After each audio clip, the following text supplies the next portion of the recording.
Hello, everyone. Happy Thursday. It's me, Rashida, and thank you so much for joining me. I hope you guys had a really great day. I'm so excited about today's video because there's actually two videos because I want to play a little game with you.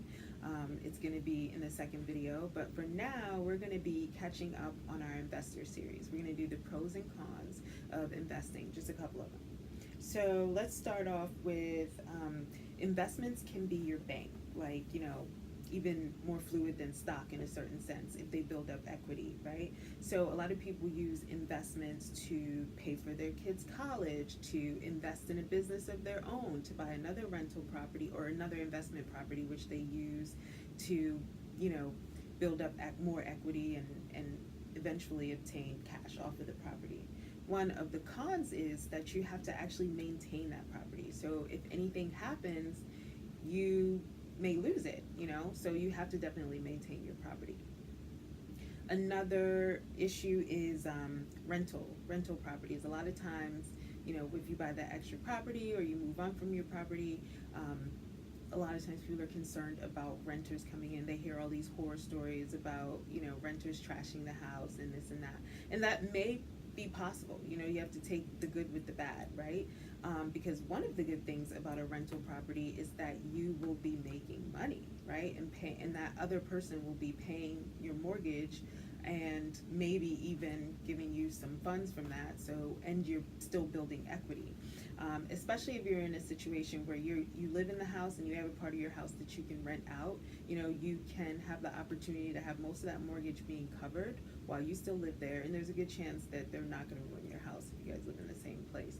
Also, you have short-term rentals and other things, so you could definitely maximize your profit off of short-term rentals. I definitely did that, and I highly recommend it. I know a lot of people complain, but it is worth it if you do it right and you're in the right location. And another topic is stability, right? So actually, did you know that a lot of employers prefer employees that are stable and that you look more stable when you own a home or you're interested in buying a home? In fact, in a class that I recently attended from a lender, I found out that they, in fact, and several other lenders have deals sometimes set up with employers to help their employees purchase a property, right? So if you look like you're going to be sticking around, they're a lot more likely to want to work with you or have you there. And the downside is that you do have to be stable. So if you want to pick up and move, it's kind of hard to do that, right? Depending on what part of your career you're in, that can happen. I mean, here in DC, people are super transient, they never know if they're going to be here or not. Next year, I've seen people get like awesome jobs that take them across the country and in no time. And you have to make sure that that mortgage is covered, or you have to sell that property, which enters rentals. You can, again, rent your property, or you can sell it, and you may make money off of that property, which allows you to then take what you made off of that property and go to another place and buy a property, and you can upgrade. Upgrading is always good.